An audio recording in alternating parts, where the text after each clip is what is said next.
21 प्रकार के नरक का वर्णन करके सुनाया, कौन सा पाप करने पर कौन से नरक की प्राप्ति होती।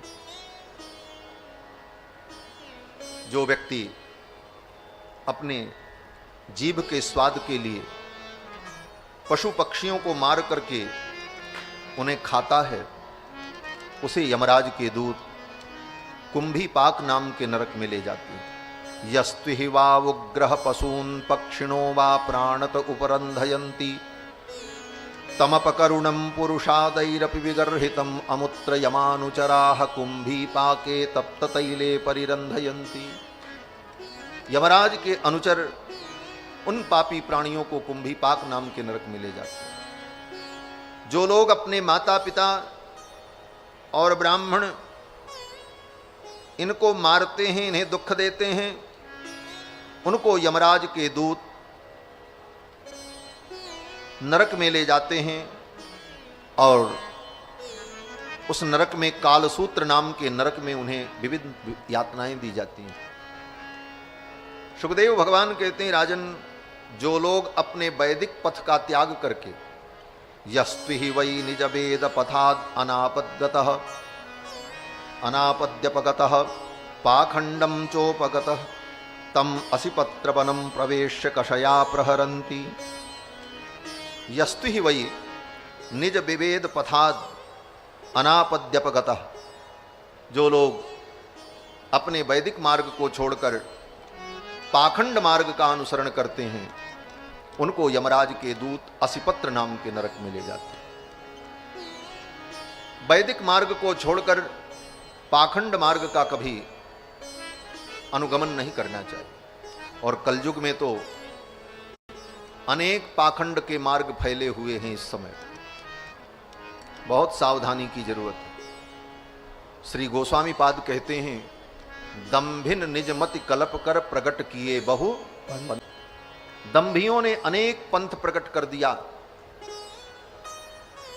और इसका परिणाम क्या होता है? जिम पाखंडवाद ते लुप्त हो सद ग्रंथ।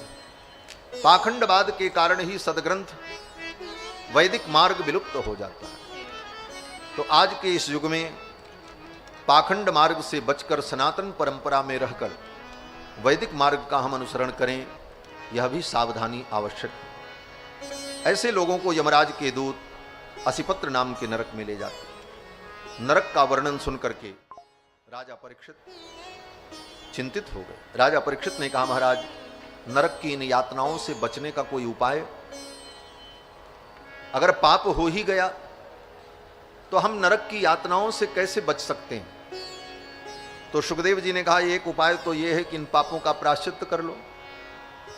बोले, एक दो पाप हो तो व्यक्ति उसका प्रायश्चित कर ले, जन्म जन्मांतर के जो अनेक पाप हैं उन पापों का प्रायश्चित कैसे होगा? आज एक दो पाप हमसे हुआ, ज्ञान है कि ये पाप है तो हमने प्रायश्चित कर लिया, लेकिन अनंत जन्मों में जो हमने पाप किए हैं उन पापों का प्रायश्चित एक जन्म में कैसे संभव होगा? फिर हम पापों से कैसे मुक्त हो सकते हैं?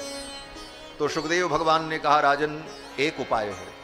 केचित् केवलया भक्त्या वासुदेव परायणाः अघम धुन्वन्ति कार्ष्णेन निहारमिव भास्करः।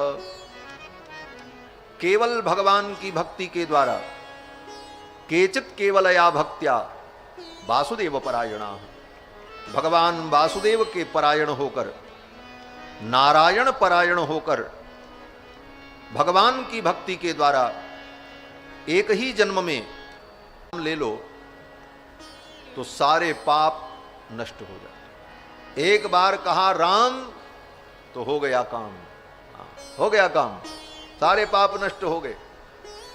कही नाम बारक ते पिपावन हो ही राम नमामि ते। एक बार भगवान का नाम लेने से सारे पाप नष्ट हो जाते। सिद्धांत तो ये, इतनी महिमा है भगवान के नाम की। एक बार आपने राम कहा, आज तक के जितने पाप थे वो समाप्त। प्रश्न किया कि जब अजामिल ने अपने बेटे का नाम नारायण रखा, उस समय उसने नारायण नाम का उच्चारण किया तो एक बार नारायण कहने से ही उसके सारे पाप नष्ट हो गए। तो बाद में उसने जो कई बार नारायण नारायण उच्चारण किया उसका फल क्या हुआ? तो श्रीमद् भागवत के परम विद्वान श्री विश्वनाथ चक्रवर्ती पाद ने अपनी टीका में ऐसा अनुभव किया कि पहली बार अजामिल ने जब नारायण नाम का उच्चारण किया उसी समय उसके सारे पाप नष्ट हो गए, और बाद में जो नारायण नाम उच्चारण किया, अपने बेटे को कभी बुलाया, किसी काम से बुलाया तो नारायण नारायण बोला, तो उसका फल ये हुआ कि इसी जन्म में उसको भगवान के चरणों की भक्ति प्राप्त हो गई, ज्ञान प्राप्त हो गया, और इसी जीवन में उसका परम कल्याण है। भगवान का नाम बड़ा पवित्र है। भगवान का नाम तो भगवान से भी ज्यादा उदार है। भगवान उतने उदार नहीं है। भगवान तो किसी का उद्धार करते हैं तो उसके पात्रा पात्र पर विचार करते हैं, ये उद्धार करने के योग्य है कि नहीं है। लेकिन भगवान का नाम, बोले भगवान का नाम पात्रा पात्र पर विचार नहीं करता, चाहे पात्र हो, चाहे अपात्र हो, चाहे कुपात्र हो, चाहे महापात्र हो, भगवान का नाम अगर ले तो उसका भी कल्याण हो जाता है। भगवान का नाम सबका कल्याण है।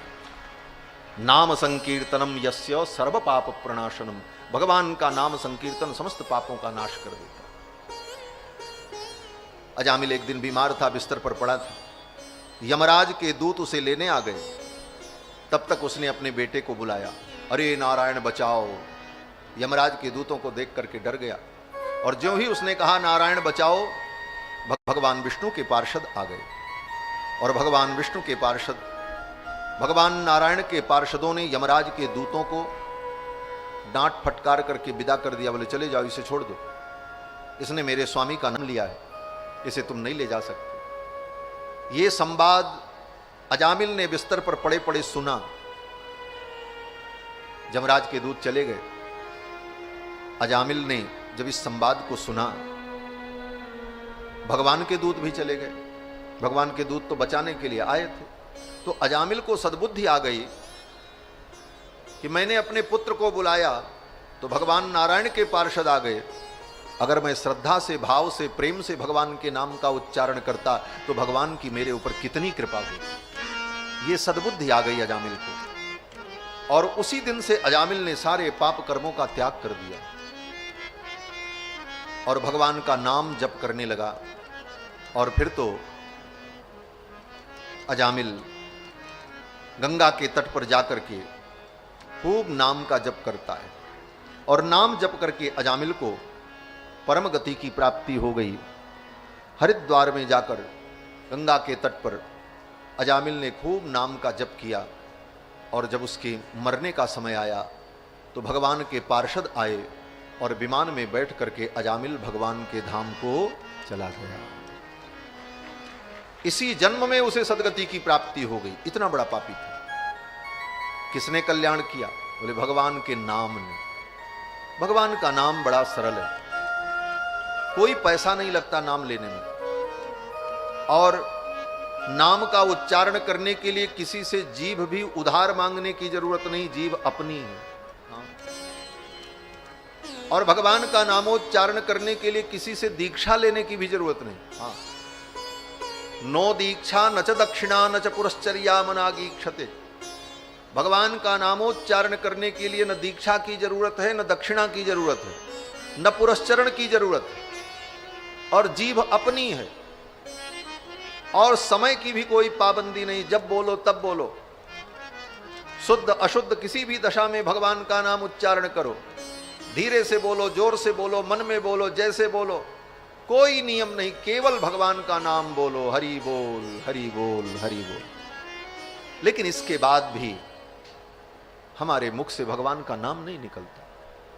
सवेरे से शाम तक कितनी बातें करते हैं, जब तक सोते नहीं तब तक मुंह बंद नहीं होता। हाँ, जब तक जगते हैं तब तक कुछ ना कुछ बोलते ही रहते।